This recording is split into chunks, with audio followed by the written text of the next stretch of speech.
नमस्कार दोस्तों। तो आज का हमारा ये वीडियो है इन्फ्लेशन का पार्ट 2। एंड यहाँ पर सबसे पहले हम लोग देखेंगे टर्मिनोलॉजीज जो कि इन्फ्लेशन से रिलेटेड हैं। तो सबसे पहला हमारे पास दिया है स्टैगफ्लेशन। तो स्टैगफ्लेशन बेसिकली क्या है? इन्फ्लेशन और अनएम्प्लॉयमेंट का कॉम्बिनेशन जिसे कहते हैं। ठीक है, ऐसी चीज़ हमें कब देखने को मिलती है? रिसेशन के टाइम पे। तो इन्फ्लेशन और अनएम्प्लॉयमेंट का कॉम्बिनेशन आपने देख लिया क्या कि इन्फ्लेशन जब बढ़ेगा तो आप इन्फ्लेशन जब बढ़ेगा तो होने क्या लगेगा कि चीज़ों की डिमांड कम होने लगेगी, पैसे बढ़ जाएंगे। ठीक है, वेजेस नॉर्मली है लोगों की, पैसे बढ़ रहे हैं तो लोगों की परचेजिंग पावर कम होने लगेगी। परचेजिंग पावर कम होने लगेगी तो हो सकता है कि इंडस्ट्रीज़ फॉल होने लगें। ठीक है, कंपनीज़ बंद होने लगें। कंपनीज़ बंद होने लगेंगी तो लोगों को वेजेस नहीं मिल पाएगी, लोगों को काम से निकाल दिया जाएगा। तो वहाँ पर क्या होगा? अनएम्प्लॉयमेंट देखने को मिलेगा। ठीक है, डिसइन्फ्लेशन की बात करते हैं। तो जब भी रिडक्शन होगा इन्फ्लेशन के रेट में, जो कमी आएगी, that is known as disinflation. ठीक है, डिफ्लेशन की बात कर लेते हैं। तो deflation is nothing but opposite of inflation. ठीक है, ऑपोजिट ऑफ इन्फ्लेशन। तो इन्फ्लेशन यानी कि चीज़ों की मतलब आप कह सकते हैं कमोडिटी की प्राइस में इंक्रीज होना। डिफ्लेशन मतलब fall in the level of the prices. ठीक है, रीफ्लेशन क्या है? रीफ्लेशन यानी कि जब डिफ्लेशन हो रहा होगा, प्राइसेस मतलब चीज़ों की प्राइस में कमी आने लगेगी तो रीफ्लेशन का साथ लिया जाएगा। तो रीफ्लेशन क्या है? Rise in the price of commodities after facing a deflation. ठीक है, मतलब किसी चीज़ की प्राइस 100 रुपये थी। ठीक है, किसी चीज़ की प्राइस 100 रुपये थी, उसकी प्राइस अब क्या हो गई? 80 रुपये होने लगी। ठीक है, होते होते वो 40 रुपये पहुंच गई। तो 40 से अब जब वो 60 रुपये पहुंच रही है, दिस इज नथिंग बट रीफ्लेशन। ठीक है, स्क्यूफ्लेशन की बात कर लेते हैं। तो स्क्यूफ्लेशन में क्या है कि किसी पर्टिकुलर कमोडिटी की तरफ इन्फ्लेशन इंक्लाइंड हो गया है, स्क्यूड हो गया है। जैसे कह सकते हैं कि मान लीजिए एग्रीकल्चर की स्थिति थोड़ी ख़राब चल रही है। ठीक है, तो वहाँ पर क्या होगा कि एग्रीकल्चर से रिलेटेड जो भी सामान है, सब्ज़ी, स्पाइसेस, ये सारी चीज़ें जो हैं इनके प्राइसेस बढ़ा दिए जाएंगे। ठीक है, आप कह सकते हैं वेजिटेबल के प्राइसेस बढ़ा देंगे, स्पाइसेस के प्राइसेस बढ़ा दिए जाएंगे, लेकिन पेट्रोल के प्राइसेस नहीं बढ़ेंगे, है ना? पेट्रोल नहीं बढ़ाया जाएगा। तो दिस इज स्क्यूफ्लेशन कि किसी पर्टिकुलर कमोडिटी को ही उस चीज़ को मतलब उस चीज़ का प्राइस वहाँ पर बढ़ रहा है, बाकी चीज़ों का इफेक्ट नहीं पड़ रहा है उस पर। ठीक है, आगे देख लेते हैं इन्फ्लेशन गैप। इन्फ्लेशन गैप क्या है कि जब गवर्नमेंट जो है हमारी वो नेशनल इनकम से ज़्यादा खर्चा करने लगे। ठीक है, अब मान लीजिए नेशनल इनकम हमारी 10 लाख है। ठीक है, और हमारे जो गवर्नमेंट के खर्चे हो रहे हैं वो 20 लाख रुपए तक हो रहे हैं। ठीक है, एग्जाम्पल है, 20 लाख रुपए तक के खर्चे हो रहे हैं। तो जो 10 लाख रुपए का जो एक्स्ट्रा खर्चा है, ये अच्छा ये हो क्यों रहा है? ये हो क्यों रहा है इन्फ्लेशन की वजह से? तो अभी मैंने शुरुआत में बताया था कि जब इन्फ्लेशन होता है तो वहाँ पर हमें क्या देखने को मिलता है कि करेंसी की वैल्यू डेप्रिशिएट हो जाती है। भाई पहले जो चीज़ 50 रुपये में आ रही थी वो अब 100 रुपये में आ रही है। ठीक है, समझ में आ रहा है ना? तो पहले जो चीज़ 50 रुपये में आ रही है वो चीज़ अब 100 रुपये में आ रही है। पहले जो चीज़ 10 रुपये की आ रही थी वो अब 20 रुपये की आ रही है। तो पहले जो खर्चे 10 लाख रुपए में सिमट जाते थे, अब वो 20 लाख रुपए की मांग कर रहे हैं। ठीक है, तो यहाँ पर जो गैप देखने को मिलेगा, this is known as inflation gap. Deflationary gap क्या है? डिफ्लेशन अभी हमने पढ़ा। तो डिफ्लेशन क्या है? इन्फ्लेशन का ऑपोजिट। तो डिफ्लेशनरी गैप भी इन्फ्लेशन गैप का ऑपोजिट है, जब सरकार के खर्चे नेशनल इनकम से कम होने लगते हैं। ठीक है, इन्फ्लेशन टैक्स की बात कर लेते हैं। ठीक, तो इन्फ्लेशन टैक्स नाम से ही थोड़ा आइडिया हो रहा है कि इन्फ्लेशन की वजह से जो भी टैक्सेस देखने को मिलेंगे वो क्या हो जाएंगे? Inflation tax. फॉर एग्जांपल कि जब किसी चीज़ का प्राइस बढ़ रहा है, ठीक है, मतलब वो वहाँ तक हम लोग समझ गए थे कि इंडस्ट्री सेटअप होने लगी थी। इन्फ्लेशन अगर शॉर्ट रन के लिए इन्फ्लेशन, तो शॉर्ट रन के लिए इन्फ्लेशन बढ़ा। ठीक है, इन्फ्लेशन बढ़ा तो डिमांड बढ़ गई सामान की। ठीक, सामान की डिमांड बढ़ गई तो नई इंडस्ट्री सेटअप हुई और हमें एम्प्लॉयमेंट मिला। एम्प्लॉयमेंट मिलेगा तो जो पुरानी इंडस्ट्रीज़ हैं पहले से, उनके वेजेस भी बढ़ाए जाएंगे। ठीक है, लोगों के वेजेस बढ़ाए जाएंगे। अब लोगों के वेजेस बढ़ाए जाएंगे तो पहले जो इंसान 5 लाख रुपए कमा रहा था साल का, ठीक है, और इनकम टैक्स वाली लाइन के ऊपर था, ठीक, इनकम टैक्स नहीं दे रहा था, लेकिन अब उसकी इनकम कितनी हो गई है, मान लीजिए 6 लाख हो गई है, बढ़ गई इनकम। तो अब वो यहाँ पर क्या करेगा, टैक्सेस पे करेगा। अब टैक्सेस पे करेगा तो इस टैक्स को हम क्या कहेंगे, इन्फ्लेशन टैक्स, ठीक है। अगला देख लेते हैं कोर इन्फ्लेशन। तो कोर इन्फ्लेशन क्या है कि मान लीजिए यहाँ पर हम लोग प्राइमरी आर्टिकल जो हैं उसको एक्सक्लूड कर देंगे।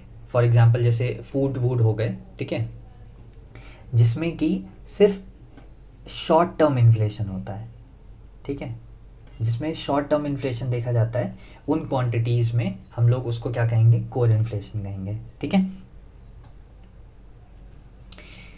एंड लास्ट देख लेते हैं इन्फ्लेशन अकाउंटिंग। तो जब इन्फ्लेशन बढ़ रहा होगा या चल रहा होगा उस दौरान जो अकाउंटिंग की जाएगी, जो फर्म्स हैं वो अपना प्रॉफिट कैसे कैलकुलेट करेंगे, इन्फ्लेशन का प्राइस हटा के, ठीक। पहले कोई सामान 40 रुपये का वो लोग मार्केट प्राइस उन्होंने लगा रखा था, इन्फ्लेशन की वजह से वो 50 रुपये हो गया है, ठीक है। तो अब प्रॉफिट 40 रुपये में से नहीं कैलकुलेट किया जाएगा, वो 50 रुपये में से कैलकुलेट किया जाएगा, ठीक है। तो पहले मान लीजिए कि यहाँ पर 10 रुपये का प्रॉफिट हो रहा था, तो यहाँ पर हो सकता है 8 ही रुपये का प्रॉफिट हो रहा हो, क्योंकि जो 12 रुपये हैं उसकी वैल्यू यहाँ पर कहीं ना कहीं डेप्रिशिएट होती हुई दिखाई देगी, ठीक है, इसमें कोई दिक्कत नहीं है। अब आगे बढ़ जाते हैं, ये हमारा इफेक्ट्स ऑफ इन्फ्लेशन। तो इन्फ्लेशन की वजह से इफेक्ट क्या क्या आते हैं, ठीक। तो पहला पॉइंट यहाँ पर दिया हुआ है creditors and debtors, creditors and debtors. तो अब देखिए, तो यहाँ पर जो क्रेडिटर्स हैं, ठीक है, वो कौन है, जो पैसे दे रहे हैं, जो लेंड कर रहे हैं, ठीक है। तो अब देखिए, मान लीजिए एक इंसान है ए, एक इंसान है बी, ठीक है। तो ए ने बी को 100 रुपये दिए, ठीक, और ये 100 रुपये 2010 में दिए। तो 2010 में आपको याद है 100 रुपये में क्या आ रहा था, 2 kg अनियन आ रहा था, ठीक, 2 kg अनियन आ रहा था। अब बी ने ये 100 रुपये कब लौटाए, 2020 में, ठीक। तो अब 2020 में जो ये 100 रुपये लौटाएगा, इससे अब ए कितने अनियन खरीद पाएगा, सिर्फ 1 kg अनियन खरीद पाएगा, ठीक है। तो लॉस समझ में आ रहा है। तो क्रेडिटर्स जो हैं वो लॉस में इसलिए रहेंगे क्योंकि इन्फ्लेशन बढ़ जाने से करेंसी का प्राइस कम हो जाता है, करेंसी की वैल्यू डेप्रिशिएट हो जाती है। तो उन्हें जब वो वापस मिलेगा तो उसकी वैल्यू डेप्रिशिएटेड वैल्यू उन्हें मिलेगी, वहाँ पर मिलेंगे 100 रुपये ही, लेकिन पहले जो चीज़ 100 रुपये में आ रही थी अब वो चीज़ 200 रुपये की आ रही होगी, ठीक है, समझ में आ रहा है। और डेटर्स का फ़ायदा क्यों है, क्योंकि डेटर्स को तो उस समय मिल गए ना 100 रुपये, उस समय तो ए ने बी को 100 रुपये दे दिए, तो बी ने तो मस्त 2 किलो खरीद लिए होंगे अनियन, लेकिन जब वो वापस कर रहा होगा तो ए कितना खरीद पाएगा, सिर्फ 1 kg, ठीक है। एग्जाम्पल थोड़ा एब्सर्ड है लेकिन आपको समझ में आया होगा मेरे हिसाब से, ठीक। आगे बढ़ते हैं, एग्रीगेट डिमांड। तो एग्रीगेट डिमांड में यहाँ पर बात करेंगे होल डिमांड की, टोटल डिमांड की। तो अगर जब इन्फ्लेशन बढ़ रहा है तो यानी कि डिमांड बढ़ रही है, डिमांड बढ़ रही है और सप्लाई कम है, तो यहाँ पर हमें क्या देखने को मिलेगा, परचेजिंग पावर लोगों की बढ़ जाएगी, ठीक है। हाँ, तो आगे बात कर लेते हैं इन्वेस्टमेंट की। तो इन्वेस्टमेंट, जैसा कि मैंने पहले भी बताया कि इन्फ्लेशन अगर शॉर्ट रन के लिए है तो वो बहुत अच्छा है, क्योंकि उस समय फिर फाइनल उसका रिजल्ट क्या निकलेगा कि नई इंडस्ट्रीज सेटअप होंगी और एम्प्लॉयमेंट बढ़ेगा। लेकिन अगर वहीं वो चीज़ लॉन्ग रन के लिए देखी जाएगी तो वहाँ पर देखेंगे अभी क्या होता है। जैसे देखिए, शॉर्ट रन में क्या है कि इन्वेस्टमेंट बूस्ट हो रही है, ऑब्वियसली जब नई इंडस्ट्री सेटअप होंगी तो लोग उसमें इन्वेस्ट करना चाहेंगे, ठीक है, इन्वेस्टमेंट बूस्ट होगा। तो जब हाई इन्फ्लेशन रहेगा, इन्फ्लेशन जब बढ़ेगा तो चीज़ों की डिमांड बढ़ने लगेगी, ठीक है। चीज़ों की डिमांड जब बढ़ने लगेगी तो वहाँ पर क्या है कि हमें प्रोडक्शन ज़्यादा दिखाई देने को मिलेगा, ठीक है, मोर प्रोडक्शन होगा, और मोर प्रोडक्शन होगा तो इंडस्ट्री सेटअप की जाएंगी, इंडस्ट्री सेटअप होंगी तो लोग वहाँ पर इन्वेस्टमेंट भी करेंगे। तो इस तरीके से हमें देखने को मिलेगा कि हमारा इन्वेस्टमेंट कैसे बढ़ रहा है, लेकिन ये सिर्फ शॉर्ट रन के लिए है। लेकिन वहीं अगर लॉन्ग रन की बात करेंगे तो क्या होने लगेगा, प्राइसेस बढ़ने लगेंगे, लोगों की परचेसिंग पावर कम होने लगेगी, तो उनकी जो सेविंग्स हैं वो यहाँ पर डिक्रीज होने लगेगी। परचेसिंग पावर क्या है, कम होने लगेगी। अब जब परचेसिंग पावर कम होगी तो इन्वेस्टमेंट भी क्या हो जाएगा, कम हो जाएगा, ठीक है। आगे बढ़ जाते हैं। अब देखिए अगला पॉइंट है सेविंग्स। इफेक्ट्स की हम लोग बात कर रहे थे, तो अब आ जाते हैं सेविंग्स पे। तो सेविंग्स पे जब हम लोग बात करेंगे तो यहाँ पर भी वही है, शॉर्ट रन के लिए जब रहेगा, ठीक है। अभी हमने देखा ना लॉन्ग रन में क्या हो रहा था, सेविंग्स खत्म होती जा रही थी क्योंकि प्राइसेस इतने बढ़ रहे हैं कि उसमें हमें फिर सेविंग्स लगानी पड़ेंगी अपनी। तो जब हम लोग शॉर्ट रन की बात करेंगे, तो हमारी जो सेविंग्स हैं वो इंक्रीज होंगी। लेकिन वहीं अगर हम लोग लॉन्ग रन की बात करेंगे तो हमारी सेविंग्स डिक्रीज होने लगेंगी क्योंकि प्राइसेस इतने बढ़ रहे होंगे, ठीक है। हाँ, तो अब हम लोग देख लेते हैं टैक्स। अब टैक्स का क्या, इन्फ्लेशन का क्या अफेक्ट पड़ता है टैक्स पे, वो देख लेते हैं। तो सबसे पहली चीज़ लिखिए, टैक्स पेयर जो होता है वो हमारा सफ़र करता है। सबसे पहले अगर इनडायरेक्ट टैक्सेस की बात करेंगे तो यहाँ पर जैसे वैल्यू बढ़ती रहती है तो कॉस्ट भी हमारी बढ़ जाती है, और इन्फ्लेशन के टाइम पे हमने क्या देखा कि हमारी कॉस्ट बढ़ रही है। तो पहले जो चीज़ हो सकता है टैक्सेशन के उसमें नहीं आ रही है ब्रैकेट में, अब उस ब्रैकेट में वो आने लगेगी, ठीक है। मान लीजिए किसी चीज़ की कॉस्ट 20 ही रुपए है, 20 रुपए मान लीजिए, ठीक है, किसी भी सामान की कॉस्ट 20 रुपए है, और हमने टैक्सेशन की लिमिट क्या वो सेट कर रखी है कि जो भी सामान 30 रुपए से ऊपर का होगा उस पे मान लीजिए 18% टैक्स लग रहा है, ठीक है। तो इन्फ्लेशन की वजह से इस चीज की कीमत 10 रुपए बढ़ चुकी है और इसकी कीमत कितनी पहुंच गई, 30 रुपए पहुंच गई है।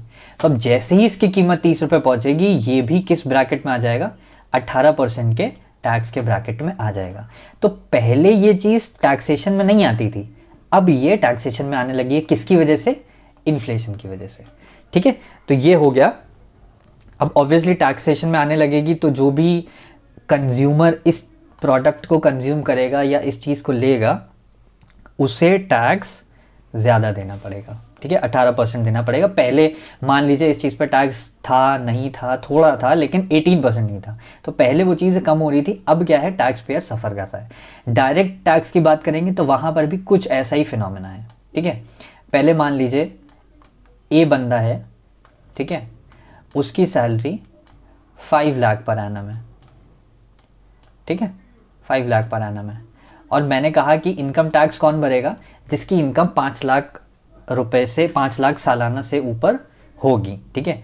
अब इन्फ्लेशन की वजह से क्या हुआ कि नई नई इंडस्ट्री सेटअप हुई और इनकी वेजेस बढ़ा दी गई, ठीक है, इसकी वेजेस बढ़ा दी गई। वेजेस बढ़ाने पे इनकी सैलरी जब बढ़ी तो इसकी सैलरी पहुंच गई 6 लाख रुपए पर एनम। अब जैसे ही 6 लाख रुपए पहुंचेगी इसको क्या देना पड़ेगा, इनकम टैक्स देना पड़ेगा, है ना, क्योंकि इनकम टैक्स की मार्जिन क्या थी, 5 लाख रुपीस पर एनम, इसकी सैलरी 6 पहुंच गई है, तो अब इन लोगों को भी इनकम टैक्स देना पड़ेगा, ठीक है। तो यहां पर क्या हो रहा है, ग्रॉस इनकम इंक्रीज हो रही है, और फिर क्या हो रहा है, लोअर स्लैब जो है टैक्स का वो बढ़ जा रहा है, वो क्रॉस हो जा रहा है, और टैक्सेस यहाँ पर देखने को मिल रहे हैं जो कि देने पड़ेंगे लोगों को, ठीक। टैक्स कलेक्शन क्या है गवर्नमेंट का, ऑब्वियसली जब चीज़ों की प्राइस बढ़ रही है उस पर टैक्सेशन बढ़ रहा है, एंड टैक्सेशन की वजह से क्या हो रहा है, रेवेन्यू कलेक्शन जो है वो भी बढ़ रहा है सरकार के पास। लेकिन यहाँ पर देखने वाली चीज़, गौर करने वाली चीज़ ये है कि इन्फ्लेशन की जो नॉमिनल वैल्यू है वो तो बढ़ रही है, ठीक है, लेकिन जो रियल वैल्यू है वो सफ़र कर रही है। यहाँ पर कहने का ये मतलब है कि सरकार के पास पैसे तो बढ़ रहे हैं, लेकिन उन चीज़ों, मतलब जिन चीज़ों पे वो खर्च करती थी उन उतनी चीज़ों पे वो खर्च नहीं कर पाएगी। पहले वो अगर मान लीजिए कि 100 रुपये में सरकार 10 चीज़ें ले रही थी, 10 सामान कोई ले रही थी, लेकिन अब वो 100 रुपये में मान के चलिए कि 4 ही सामान ले पाएगी, ठीक है, इन्फ्लेशन बढ़ चुका है ना। तो नॉमिनल वैल्यू तो बढ़ रही है, मतलब सरकार के पास हो सकता है पहले 100 आ रहे हों, अब 200 आ रहे होंगे, लेकिन जो 200 आ रहे हैं उसमें उस टाइम पे तो 10 सामान लिए जा सकते थे, 200 मतलब 100 में 10 तो 200 में 20, लेकिन अब 200 रुपये में सिर्फ 8 ही सामान ले पाएगा। समझ रहे हैं? तो 100 से पैसे 200 तो हो गए, लेकिन सामान क्या हो रहा है, कम हो रहा है, यानी कि रियल वैल्यू सफ़र कर रही है, नॉमिनल वैल्यू भले ही बढ़ रही है। ठीक है, आगे देख लेते हैं। अब आ जाते हैं एक्सचेंज रेट पे क्या फ़र्क पड़ेगा। तो एक्सचेंज रेट यहाँ पर क्या है, करेंसी की बात की जा रही है। तो करेंसी की वैल्यू हमने चीज़ें डिस्कस कर ली हैं कि जब जब इन्फ्लेशन बढ़ेगा तो रुपी का जो मतलब वैल्यू है, करेंसी की जो वैल्यू है वो डिप्रिशिएट करेगी। ठीक है, अब देखिए एक्सपोर्ट की बात कर लें। तो एक्सपोर्ट यहाँ पर क्या होगा, बढ़ जाएगा। एक्सपोर्ट हम लोग ज़्यादा करने लगेंगे ताकि हमारी जो इन्फ्लेशन है वो कंट्रोल में आ सके। ठीक है, अब एक्सपोर्ट बढ़ भी कैसे जाएगा, क्योंकि हमारी वैल्यू, हमारी जो करेंसी की वैल्यू है वो डिप्रिशिएट हो गई है। ठीक है, डिप्रिशिएट हो गई है, यानी कि कहीं ना कहीं हमारा सामान बाहर वाली कंट्री के लिए सस्ता हो गया है। मान लीजिए अब यहाँ पर एग्जांपल ले लेते हैं कि $1 की वैल्यू 70 रुपीज़ है। ठीक है, तो पहले मान लीजिए कि कोई सामान हमारा, मतलब हमारी एक टीवी मान लीजिए, चलिए नॉर्मल से एग्जांपल ले लेते हैं, एक टीवी की कॉस्ट 70 रुपीज़ थी। ठीक है, तो जब बाहर वो एक्सपोर्ट की जा रही थी तो लोग उसे $1 में ख़रीद ले रहे थे, लेकिन अब इन्फ्लेशन की वजह से हमारी जो करेंसी की वैल्यू है वो $1 की वैल्यू कितनी हो गई है, अब 80 रुपीज़ हो गई है। ठीक है, तो जो हमारी टीवी है वो 70 की जो है वो जब हम $1 में ख़रीदेंगे तो हमारे पास 10 रुपये अभी भी बचे रहेंगे। ठीक है, तो कहने का ये मतलब है कि बाहर वाले लोगों को वो चीज़ें सस्ती पड़ेंगी, तो वहाँ पर ऑब्वियसली डिमांड चीज़ों की ज़्यादा हो जाएगी, तो यहाँ से एक्सपोर्ट की क्वांटिटी बढ़ा दी जाएगी। ठीक है, एक्सपोर्ट वैसे भी बढ़ जाएगा क्योंकि करेंसी की वैल्यू कम हो रही है। पहले एक ही सामान में अगर 100 रुपये आ रहा था, तो अब एक सामान में 100 रुपये नहीं आ पाएगा, एक सामान में कहीं ना कहीं 80 रुपये आ पाएगा, तो ऑब्वियसली हमें 2 सामान भेजने पड़ेंगे वहाँ पर। ठीक है, सामान बढ़ाने पड़ेंगे ना, एक्सपोर्ट बढ़ाना पड़ेगा। और इंपोर्ट की अगर बात करेंगे तो भाई इंपोर्ट कम हो जाएगा। ठीक है, इंपोर्ट कम क्यों हो जाएगा, क्योंकि हमारी करेंसी की वैल्यू कम हो गई है। वैल्यू कम हो गई तो हमें फॉरेन गुड्स महंगे पड़ने लगेंगे। ठीक है, एम्प्लॉयमेंट में क्या फ़र्क आएगा, तो यहाँ पर भी दो चीज़ों की बात करेंगे, short run and long run. ठीक है, शॉर्ट रन में हम लोग देखेंगे कि जब इन्फ्लेशन शॉर्ट रन तक रहता है तो वहाँ पर एम्प्लॉयमेंट बढ़ती है। इससे पहले भी मैं कई बार बता चुका हूँ इसी वीडियो में। ठीक है, तो जब इन्फ्लेशन अगर शॉर्ट रन के लिए है तो वहाँ पर एम्प्लॉयमेंट बढ़ती हुई दिखेगी, लेकिन वही चीज़ अगर लॉन्ग रन के लिए है तो वहाँ पर हमें अनएम्प्लॉयमेंट का सामना करना पड़ेगा। वेजेस का भी सेम चीज़ है, वेजेस भी यहाँ पर शॉर्ट रन के लिए देखेंगे तो हम लोग की वेजेस बढ़ जाएंगी, एंड वहीं लॉन्ग रन की बात करेंगे तो हमारी सेविंग डिक्रीज़ हो जाएंगी, वेजेस भी कम हो जाएंगी एंड प्राइसेस बहुत ज़्यादा हाई हो जाएंगी। ठीक है, तो ये है हमारा इन्फ्लेशन का टॉपिक। तो आपको अगर कोई भी इसमें डाउट हो तो प्लीज़ कमेंट बॉक्स में कमेंट करिएगा, मैं पूरी कोशिश करूँगा कि मैं आपके सारे डाउट्स सॉल्व कर पाऊँ। तो फिलहाल आज के लिए इतना ही, थैंक यू।